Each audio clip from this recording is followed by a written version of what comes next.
নমস্কাৰ। নমস্কাৰ ছাৰ। আপোনাৰ শুভ নামটো? মোৰ নাম চঞ্চল চৌধুৰী। আপুনি ক'ৰ পৰা আহিছে? মই বালিৰ পৰা শোণিতপুৰ অসমৰ পৰা আহিছোঁ। আপুনি সন্ত ৰামপাল গুৰুমাজৰ পৰা নাম দীক্ষা কেতিয়া লৈছিল? মই সন্ত ৰামপালজী মহাৰাজৰ পৰা 12 ফেব্ৰুৱাৰী 2024 লৈছোঁ। সন্ত ৰামপাল গুৰুমাজৰ পৰা নাম দীক্ষা লোৱাৰ আগতে আপুনি কেনেধৰণৰ ভক্তি সাধনা কৰিছিল? আমি সন্ত ৰামপালজী মহাৰাজৰ নাম দীক্ষা নোলোৱা আগতো এনেই হিন্দু সমাজৰ যি দেৱী দেৱতা আমি ব্ৰহ্মা বিষ্ণু মহেশ দুৰ্গা পূজা আমি বেছি মানিছিলোঁ। আৰু সেই সাধনা আপুনি কেনেধৰণে কৰিছিল অলপ বুজাই কওকচোন। দুৰ্গা পূজাতো 10 দিন আমি ফাষ্টিং কৰোঁ, তাৰপিছত কৰি পেলাই পূজা চূজা কৰোঁ, ঢেৰ মানিছিলোঁ তাত, সেইটো ডাঙৰ। আপুনি যিহেতু আপোনাৰ হিন্দু সমাজত প্ৰচলিত পৰম্পৰাগত ভক্তি সাধনা কৰি আছিল, তেনে ক্ষেত্ৰত আপুনি সন্ত ৰামপাল গুৰুমাজৰ শৰণলৈ কিয় আহিব লগা হ'ল? আমাৰ এইটো ডাঙৰ কথা। এইটো আমাৰ ভিন্দ আগতে লৈছিলে, দিল্লীত থাকে এইটো ভিন্দটো। দিল্লীত ভিন্দ লৈছিলে নামটো। তেতিয়া আমি যে মোৰ বাইদেউ ফোন কৰিছিলে, তেতিয়া কৈছে যে চাওঁ না ভিন্দই নামটো লৈ লৈছে সন্ত ৰামপালজী মহাৰাজৰ, আৰু মাছ মাংস একো আমাৰ বিজনেছটো মোৰ ভিন্দৰ ডিমৰ বিজনেছ আছিলে, সেইটো নকৰে, দোকান বন্ধ কৰি দিব কৈ আছে। এতিয়া পোৱালীবিলাকৰ পৰা আমি কৰিম, কষ্ট হৈ আছিলেতো। সেইকাৰণে আমিও ফোন কৰি পেলাই ভিন্দক কি ধমকি দিছিলোঁ যে আপুনি এইবিলাক নকৰিলে কেনেকুৱা পোৱালীহঁতক কেনেকুৱা পঢ়িব, কেনেকুৱা খাব, আপুনি কি কৰিলে? সেইটো একো নহয়, গুৰু ঢেৰ আছে ইণ্ডিয়াত, এনে ধংগী গুৰু আছে, আপুনি কিয় এনেকুৱা কৰিলে? তেতিয়া আমাক যে ফোন কাটি দিয়ে, নকৰে। আমি কৰিলেও ৰিং কৰিলেও নুঠায়, সেয়েহে নকৰোঁ, পলাই যায় ঘৰৰ পৰা। বাইদেউক কাজিয়া কৰে, সি পলাই যায়। তাৰপিছত এদিন গ'লোঁ দিল্লীত, তাৰপিছত তাত অৱতৰণ দিৱস আছিলে, তেতিয়া আমাক লৈ গ'লে। তেতিয়া আমাৰ দিদিও লৈ ল'লে, আমাৰ বাইদেউ এজনী আছিলে যে সিও লৈছে নাম, সিও জ্ঞান শুনি পেলাই লৈ ল'লে। তেতিয়া মোৰ বাইদেউক মই ক'লোঁ যে তয়ো লৈ ল'লি কিয়? এতিয়া কি কৰি খাই আছ তহঁতে? পৰমাত্মাই খুৱাব নহয় আমাক চিন্তা নাই, আমি ল'লোঁ, আমি সতলোক যাম, এনেকুৱা মোক কৈ আছে। মই ক'লোঁ কেনেকুৱা সতলোক যাবি? মই একো বুজা নাছিলোঁ। তাৰপিছত এদিন গ'লোঁ দিল্লী, তাত অৱতৰণ দিৱস আছিলে। তেতিয়া আশ্ৰমত লৈ গ'ল মোক। তেতিয়া লৈ গ'ল মোক, কেনেকুৱা লাগি আছে। আমি মন্দিৰত যাওঁতো আমি বেলেগ বেলেগ কেনেকুৱা পূজা কৰোঁ, আৰু তাত প্ৰথমবাৰ গ'লোঁ যে। তাৰপিছত মোক চাই পেলাই আৰু ভকতবিলাকে মোক আহি গ'লে বুজাবৰ কাৰণে, এনেকুৱা কথা তই লৈ ল, এনেকুৱা সেইটো এইটো ধৰ্ম নল'লে মক্ষ প্ৰাপ্ত নকৰিবি, কুকুৰ গাধা হৈ পেলাই ফুৰি থাকিবি। মই হাঁহো, তেনেকুৱা হয় নেকি? মানুহেহে হ'ব, এনেকুৱা মই ভাবি আছোঁ। তেতিয়া সিহঁতে বুজাইছে, মই বুজিছোঁ। মই কৈছোঁ, সিহঁতে কৈ আছে কেতিয়া নাম ল'বি? লৈ ল, এতিয়া লৈ ল। নলওঁ, মই নলওঁ, মোৰ বিজনেছ মই শুকান মাছ বিক্ৰী কৰিম, মই কেনেকুৱা, মোৰোতো সৰু সৰু পোৱালি আছে দুটা, মই কেনেকুৱা চলাম?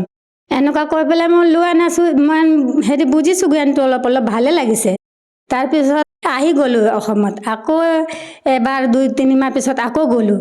তাৰপিছত তাতো প্ৰকট দিৱস আছিলে। তাৰপিছত মোৰ ভিন্দই কৈছে, এটা বুক দিছে মোক, হিন্দু চাহেবান নেহি সমঝে গীতা বেদ পুৰাণ, এইটো বুক দিছে মোক, কৈছে পঢ়িবা, তাত গৈ পেলাই নিদিবা, আৰু অকল দোকানত গৈ বিজনেছ কৰি থাকা, সেইটো পঢ়িবা। তেতিয়া মই দোকানত লৈ গ'লোঁ, তাতে থলোঁ, টাইম পাছ এনেই পঢ়িছোঁ। তেতিয়া ইমান জ্ঞান বুজি পেলাই একেবাৰে মই পঢ়াৰ লগে লগে, তাৰপিছত মই লাষ্টৰ পেজত ফোন নম্বৰ লিখা থাকে, মই ভিন্দকো ফোন নকৰিলোঁ। তাৰপিছত সেইটো ফোন নম্বৰ ফোন কৰিলোঁ, আশ্ৰমত ফোন লাগিলে। মই ক'লোঁ যে কেনেকুৱা মই নাম দীক্ষা ল'ব বিচাৰি আছোঁ, কেনেকুৱা ল'ম? তাৰপিছত আমাৰ ওচৰতে বালিপাৰ ওচৰতে এটা জেগা আছে হেলেম, তাত এটা নামদান চেণ্টাৰ আছে, সেইটো নাম্বাৰটো কণ্টেক্ট মোক দিলে। মই তাত ফোন কৰিলোঁ, তাৰপিছত তাত গৈ পেলাই নাম দীক্ষা ল'লোঁ। তাৰপিছত মোৰ ছোৱালীও বেছি মাছ মাংস খায়, সি মাছ মাংস নহ'লে ভাতে নাখায়, সি ভোকতে থাকে। মই ক'লোঁ মই ল'ম, আৰু পোৱালি নল'লে কেনেকুৱা মই কৰিম? হে পৰমাত্মা, মই ল'লে, মোৰ পোৱালি নল'লেতো মই কেনেকুৱা, ঘৰততো আৰু মাছ মাংস হৈ যাব, তাৰপিছত কেনেকুৱা আমি আপোনাক সেৱা কৰিম, কেনেকুৱা মন্ত্ৰ জাপ কৰিম, এনেকুৱা ভাবি চিন্তা কৰিছোঁ। তাৰপিছত মোৰ ছোৱালীও গ'ল, গৈ পেলাই ডাইৰেক্ট কৈছে মা ময়ো ল'ম তোৰ লগত হেৰি নাম ময়ো ল'ম। মই ছোৱালী দুয়োটাকো একেলগতে ল'লোঁ। তাৰপিছত মোৰ মা কৈছে নাই মই নলওঁ, মইতো ব্ৰহ্মা বিষ্ণু মহেশক পূজা কৰি আছোঁ। গুৰুজীতো ব্ৰহ্মা বিষ্ণু মহেশকে কথা কৈ থাকে বাৰে বাৰে, সি জ্ঞান বুজা নাছিলে। তাৰপিছত সিও দিল্লী গ'ল, তাৰপিছত ফেব্ৰুৱাৰীত দিল্লী গ'লে, তাৰপিছত সিও নাম লৈ ল'লে জ্ঞান শুনি পেলাই তাত। যিহেতু আপুনি সন্ত ৰামপাল গুৰুমাজৰ জ্ঞান বুজি তেখেতৰ সৎসং প্ৰবচন শুনি ভালদৰে জ্ঞান বুজিয়ে তেখেতৰ পৰা নাম দীক্ষা লৈ ভক্তি সাধনা কৰি আছে, আৰু আমি বিভিন্ন শ্ৰদ্ধালুসকলৰ যেতিয়া অনুভৱ শুনো, আপোনালোকৰ সন্ত ৰামপাল গুৰুমাজৰ শিষ্যসকলে মত ব্যক্ত কৰে যে তেওঁলোকে নাম দীক্ষা লোৱাৰ পিছতে বিভিন্ন প্ৰকাৰে লাভ পোৱা বুলি। আপুনি সন্ত ৰামপাল গুৰুমাজৰ পৰা নাম দীক্ষা লোৱাৰ পিছত কেনেধৰণৰ লাভ পাইছে? মইতো বৰ এটা ডাঙৰ লাভ পাইছোঁ। মোৰ ল'ৰাৰ গুপ্ত ৰোগ আছিলে এটা, সেই মানে সৰুৰ পৰা মই তাৰ মেডিকেল দিল্লী যেতিয়া যাওঁ তেতিয়া মই তাক চেকআপ কৰাওঁ। তেতিয়া ডক্টৰে মানে কৈ দিলে ইয়াক কোনো ঔষধ দিলে সেইটো ভাল নহ'ব, অপাৰেশ্যনো কৰিব লাগিব, তাক অপাৰেশ্যনে এটা তাৰ ৰাস্তা আছে। তেতিয়া মই এইবাৰ গ'লোঁ গুৰুজী সন্ত ৰামপালজী মহাৰাজৰ নাম লৈ পেলাই এইবিলাক গ'লোঁ। মই ভাবিলোঁ এতিয়া ডাঙৰ হৈছে, 14 বছৰ হৈ গ'ল, এতিয়া মই অপাৰেশ্যন কৰিয়ে দিওঁ। তাৰপিছত গ'লোঁ, ৰিপৰ্টটো আকৌ কৰিলে হস্পিটেলত, তেতিয়া ৰিপৰ্টত একেবাৰে নৰ্মেল আহিছে। ডক্টৰে কৈ আছে নালাগে অপাৰেশ্যন কৰিব।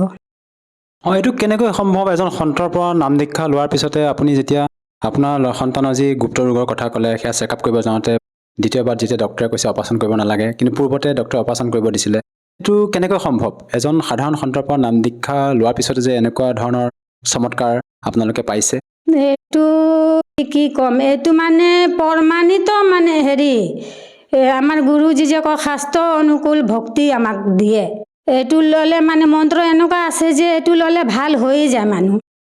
আৰু আমি শুনিছোঁ আপোনালোকৰ গুৰু সন্ত ৰামপাল গুৰুমাজৰ পৰা নাম দীক্ষা লোৱাৰ পিছতে বহুতে হেনো নিচাও ত্যাগ কৰিব পাৰে। এই কথাষাৰ কিমান দূৰ সত্য? একেবাৰে 110% সত্য।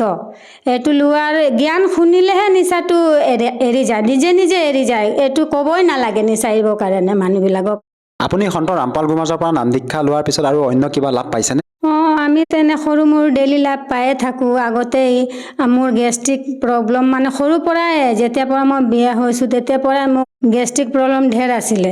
এদিনো ঔষধ নাখালে মই থাকিবই নোৱাৰোঁ। পেট বিষ আৰু গা বিষ হৈয়ে থাকে মানে কিবা কিবি। এতিয়াতো মই এদিনো যেতিয়াৰ পৰা নাম লৈছোঁ তেতিয়াৰ পৰা এদিনো ঔষধ খোৱা নাই, আৰু এনে ভালদৰে মই আছোঁ। যিহেতু আপুনি সন্ত ৰামপাল গুৰুমাজৰ পৰা নাম দীক্ষা লোৱাৰ পিছতে বিভিন্ন প্ৰকাৰে লাভ পালে, আপোনাৰ ল'ৰাৰ যি গুপ্ত ৰোগ আছিলে সেই সন্তানৰ গুপ্ত ৰোগৰ পৰা পৰিত্ৰাণ পাইছে, মুঠতে আপুনি শাৰীৰিকভাৱে হওক বা আৰ্থিকভাৱে হওক বিভিন্ন প্ৰকাৰে লাভ পাইছে।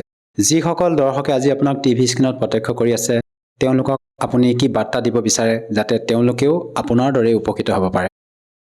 মই সমাজত কি সন্দেশ দিম, মই যেনেকুৱা সুখিত হৈছোঁ এতিয়া আপোনালোকেও এনেকুৱা সুখিত হ'ব পাৰে। যেনেকুৱা এতিয়া মোৰ ল'ৰা 14 বছৰীয়া অপাৰেশ্যন হোৱা কথা ডক্টৰে কৈছিলে, এতিয়া নাম দীক্ষা লোৱাৰ পিছত মোৰ ল'ৰাটো ভাল হৈ গ'ল। যি মোৰ ছোৱালী এটা আছিলে, সি মাছ মাংস নাখালে, ভাতে নাখায়, এতিয়া সিও নাম দীক্ষা লৈ পেলাই আমি সুখিত হ'লোঁ। আমি চবে নাম দীক্ষা ল'লোঁ, আমি এতিয়া সুখিত আছোঁ। তেনেকুৱা আপোনালোকেও সুখিত হ'ব পাৰে।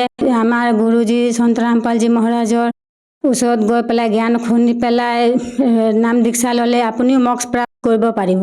যদিহে কোনো লোকে সন্ত ৰামপাল গুৰুমাজৰ পৰা নাম দীক্ষা ল'ব বিচাৰে, সহজভাৱে কেনেকৈ ল'ব পাৰিব? এতিয়াতো চব মানুহৰ হাতে হাতে মোবাইল থাকে। সেইটো মোবাইলত সন্ত ৰামপালজী মহাৰাজ লিখিলে, চাৰ্চ কৰিলে মোবাইলত আহি যায় সৎসংগৰ তলত কণ্টেক্ট নাম্বাৰ থাকে। এইটো নাম্বাৰ যোগাযোগ কৰি পেলাই আপুনি নাম দীক্ষা ল'ব পাৰিব। ধন্যবাদ থাকিল। সৎ সাহেব।